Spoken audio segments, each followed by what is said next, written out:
Hello, and welcome to Breast Cancer Conversations, a podcast brought to you by SurvivingBreastCancer.org. I am Laura Carfing, breast cancer survivor and founder of SurvivingBreastCancer.org, a nonprofit organization providing community, education, and resources to empower those diagnosed with breast cancer and their caregivers from day one and beyond.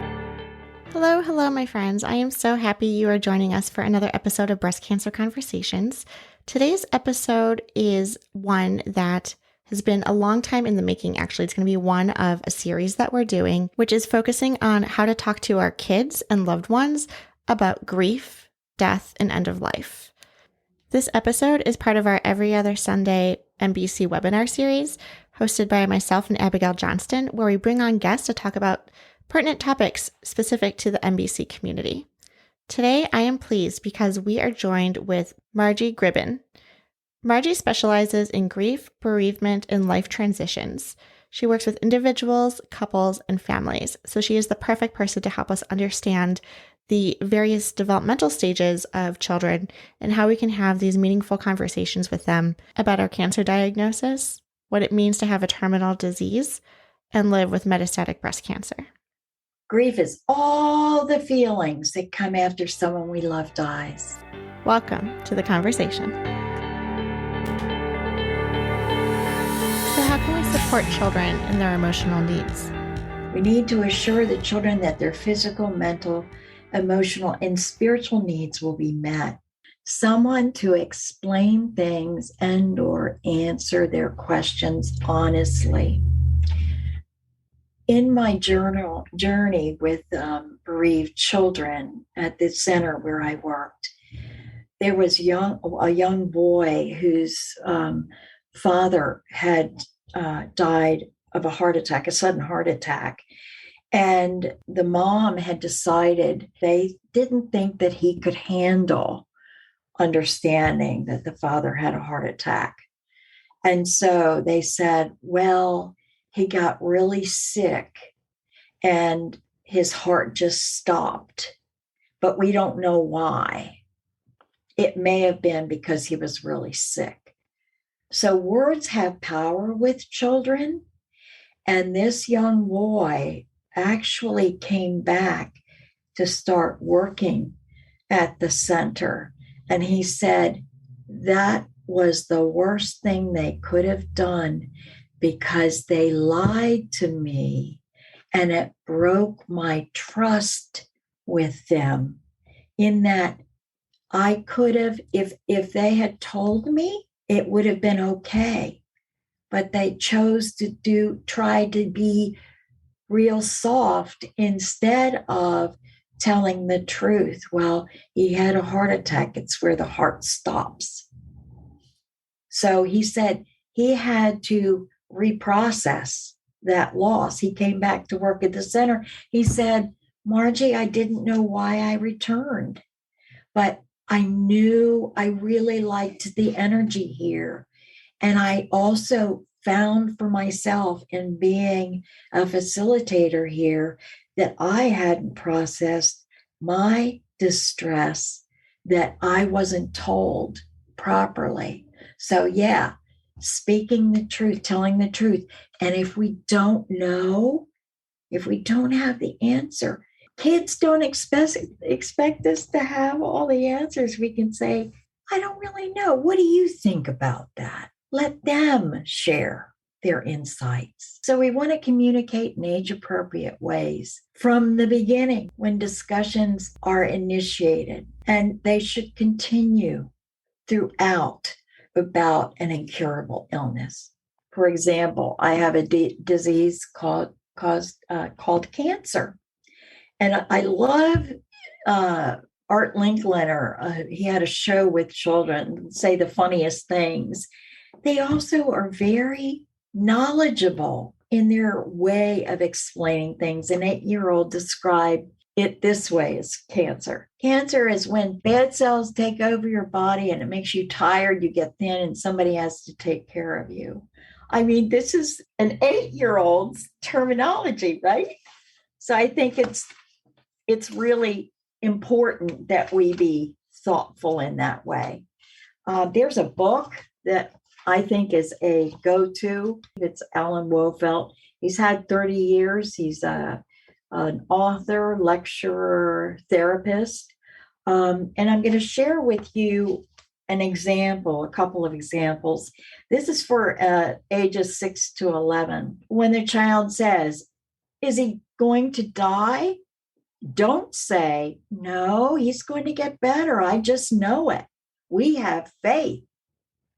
Say instead, we don't know the answer to that. He has terminal cancer, and terminal means the doctors don't have a cure for it. But sometimes people who have terminal illness live longer than expected, sometimes months and maybe even years. The doctors are doing everything they can to make that happen for Dad. I will tell you when I know more about this situation. Here's another one. When they say, I'm scared, don't say, don't be scared. It's going to be okay. Say, sometimes I get scared too. Can we take a walk around the block and talk about it?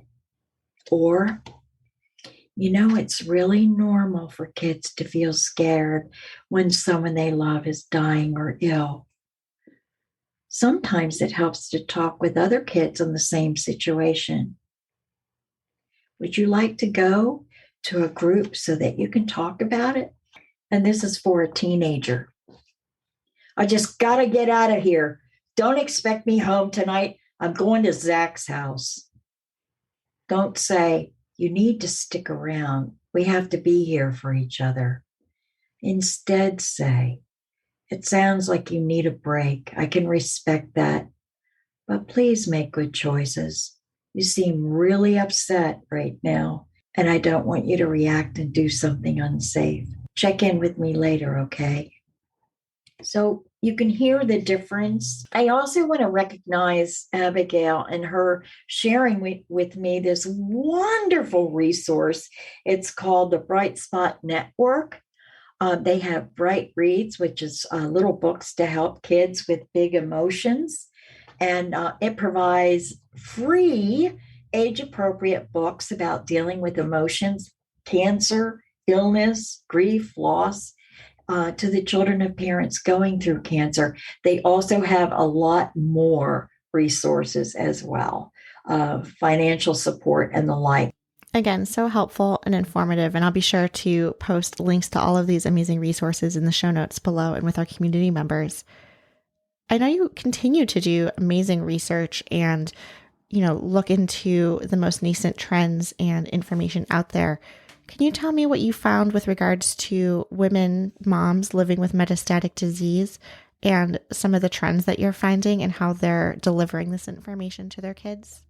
Their approaches to discussing the prognosis included total honesty, using the language of the chronic illness, gradual disclosure, waiting for questions, and emphasizing hope, love, and reassurance. So anchoring in the child in an understanding that no matter what happens to my loved one, there are going to be people in my circle that will look after me.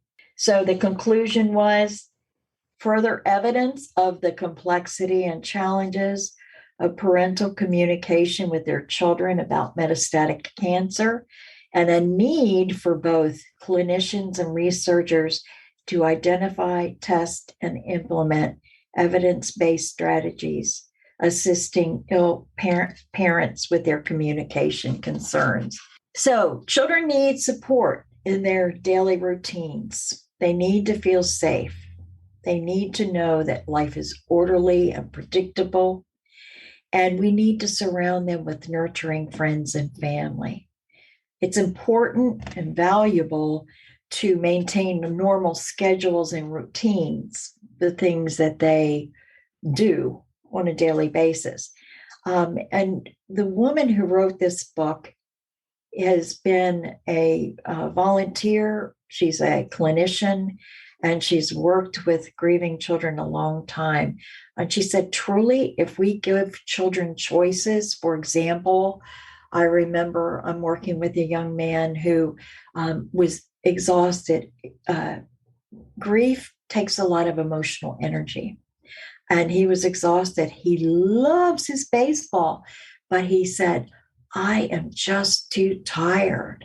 And he said, well, why is it that you aren't talking to your mom and dad about not wanting to go?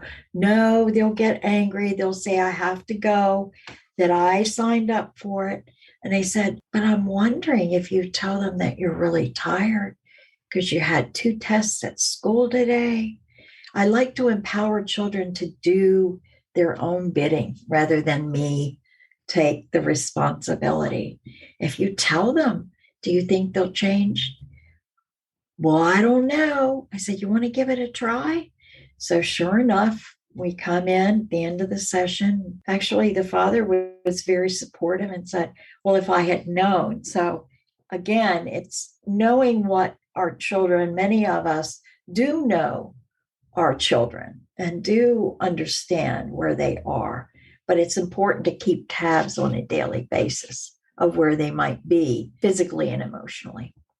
When families are experiencing illness, it's common for children to have increased behavior problems, parents to reduce normal discipline practices, and to feel children should be given some slack about rules.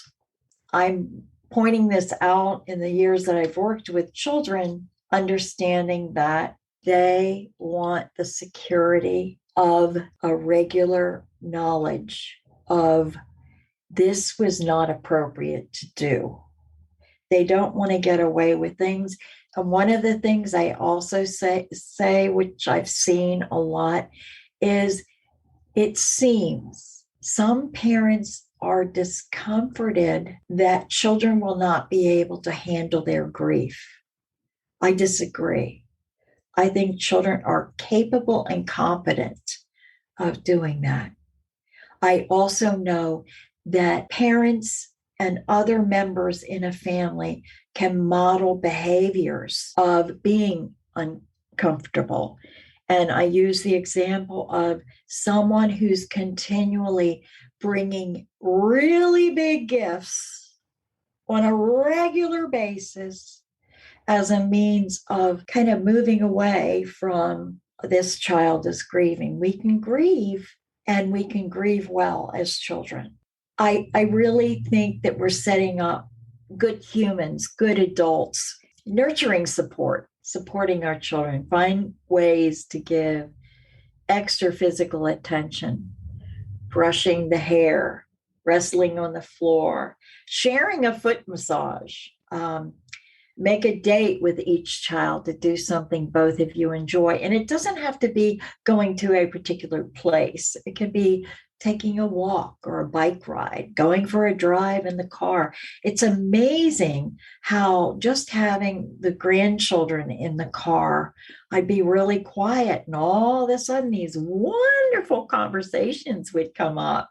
We don't want to ignore the topic of the loved ones threatening illness, but we don't want to spend all our time talking about that either.